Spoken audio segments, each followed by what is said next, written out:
the unfair evaluation of the Office of the Ombudsman, where our performance is based on the conviction rate. The Office of the Ombudsman functions as a prosecutor and not as a judge. Whatever findings we have, insofar as we are concerned, there is probable cause. Insofar as we are concerned, our case is strong. The only problem is, pagdadating po sa husgado, iba po ang pananaw ng huwes, whether with the Sandigan Bayan or with the lower court. So, I reiterate that we should not be judged on the number of convictions that we have.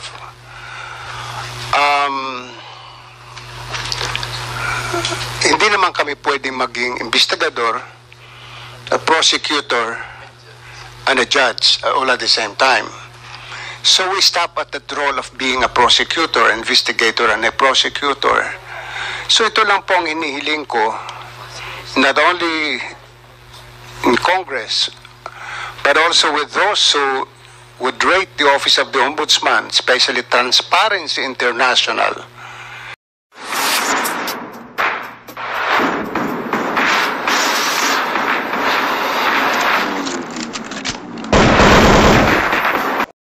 Next, I'd like to call my good friend, Representative Romy Acop, for his interpellation or manifestation.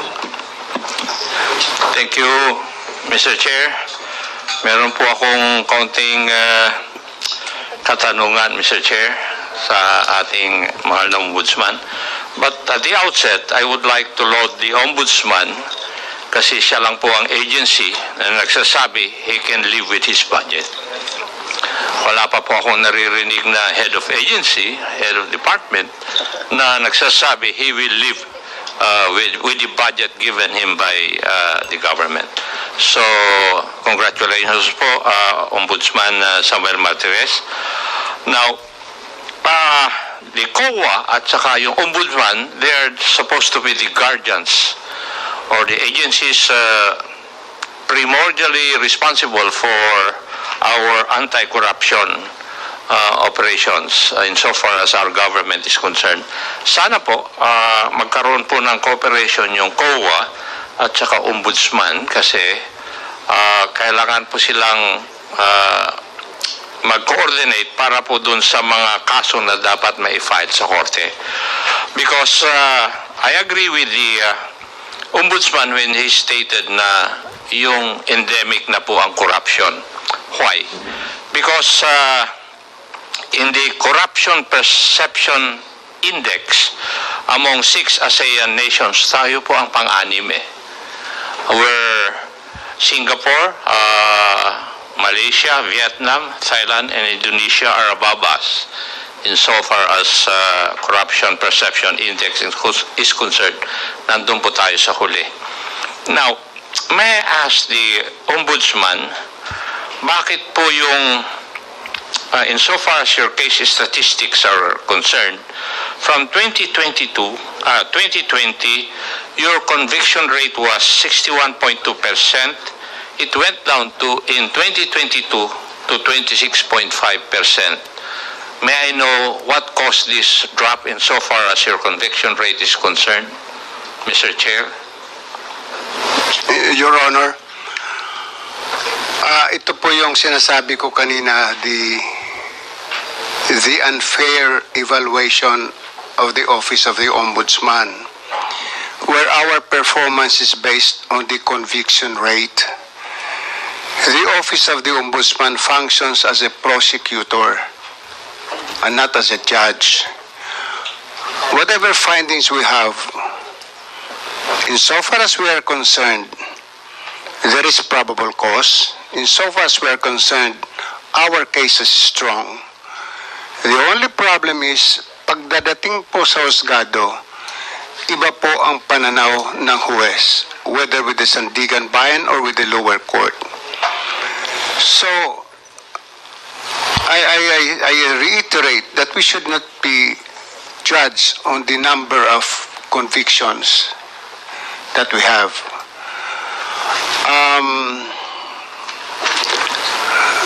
Hindi naman kami pwedeng maging investigador, a prosecutor, and a judge all at the same time. So we stop at the role of being a prosecutor, investigator, and a prosecutor. So ito lang po ang inihiling ko, not only in Congress, but also with those who would rate the Office of the Ombudsman, especially Transparency International, some agencies of the United Nations. Huwag naman kami sasabihin, i-rate kami on the basis of our performance as conviction sa court. Hindi ko kami husgado eh. Kami ay prosecutor. We cannot tell the justices of the Sandigan Bayan or the judge of the Regional Trial Court, i-convict ninyo. Of course, we cannot do that. In much the same way, not if we secure conviction from the Sandigan Bayan, the accused goes up to the Supreme Court, ibang pananaw ng Supreme Court, reverses the Sandigan Bayan, and convicts the accused. Marami yung ganyan eh, or acquits the accused. So, I find it so unfair that the Office of the Ombudsman or our fight against corruption is based on the number of convictions. E ano na lang ho nangyari sa mga pinaghirapan, pinagpawisang mga investigasyon sa mga kaso, where we even go to the extent of going to Patikul. We go to the extent of, going to, in fact, one of my prosecutors, one of my investigators has to resign. He was threatened by a mayor in Region 6. Nanghihingi po siya ng mga dokumento, sinigawan siya ng hindi niya alam na yun ang mayor. Tinanong siya, sino ka? Dahil hindi niya kilala, sumagot din siya, sino ka rin ba? So, from that time on, he was threatened by the mayor. He has to resign and he's now in Canada. So ito yung mga facts, mga realities na dinadaanan namin na hindi na-appreciate itong mga nagre-rate sa amin. Ang tinitingnan lang po yung conviction rate. Sana po wag yung conviction rate. Dahil kahit ano pong sabihin namin, kahit i-assign ko dyan ang isang napakagaling na abogado, kumuha pa ho kami ng isang private lawyer na napakagaling, kung iba po ang pananaw ng husgado, wala kayong magagawa. Sana husgan kami sa aming disposal rate, sa number of cases that we dispose every year. Yun lang po, Your Honor. Thank you very much. Thank you, Mr. Chair. Hindi ko naman po hinuhusgahan yung conviction rate ng Kwan. I just read the statistics insofar as your case statistics are concerned. But if we look at your evaluation rate, it's from 2020, it's 52.5%. It rose to 80.1% in 2022. Kita po naman dito sa statistics na ito. Kaya lang po nagiging curious po ako sa pagtatanong kung bakit ganito. So I find your answer logical, sir. So I will go to the next issue, which is your budget. Sir, excuse me po. Ipagpaumanin po ninyo, pero I'm not pointing an accusing finger. Nakasanayan pong gawin ng mga tao sa ombudsman na gumawa ng ganiting report na inilagay yung conviction rate. Ayoko na lang pong baguhin yon, baka magmukhang kontrabida po ako sa mga predecessors ko. Maraming pong salamat. Thank you. Mr. Chair, if we look at the budget of the Ombudsman, its cost structure would be 3.4 billion for general administration and support. It's because of their PS, and 30.2% or 1.5 billion for operations.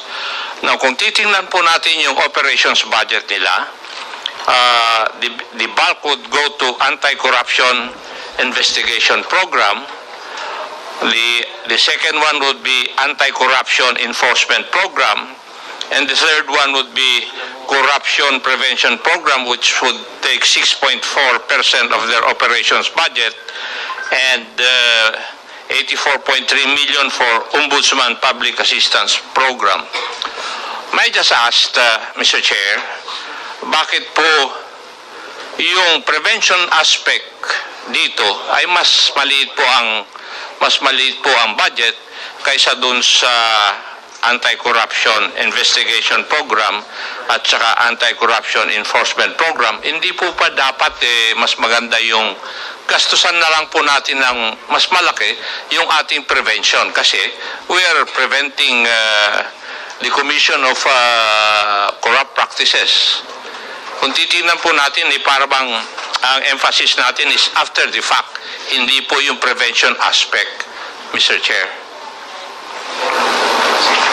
Mr. Chair, Your Honor, yung pong prevention program ng Ombudsman,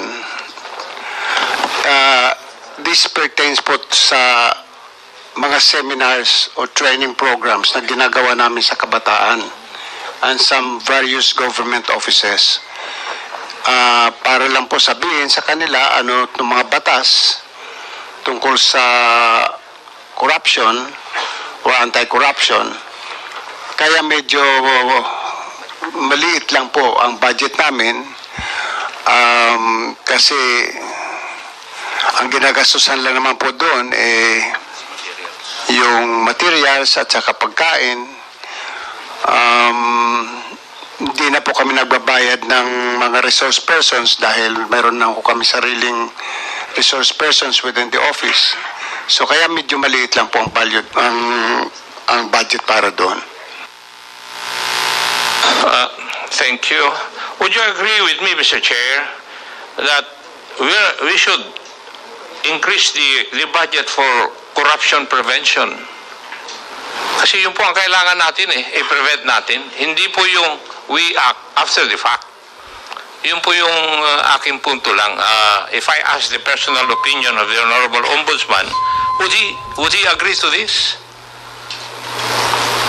Your Honor, 1,001% I agree with you. Marami pong salamat, Your Honor, and Mr. Chair, marami pong salamat. Thank you. Thank you, Representative Acop. Now let's go to another majority member, Representative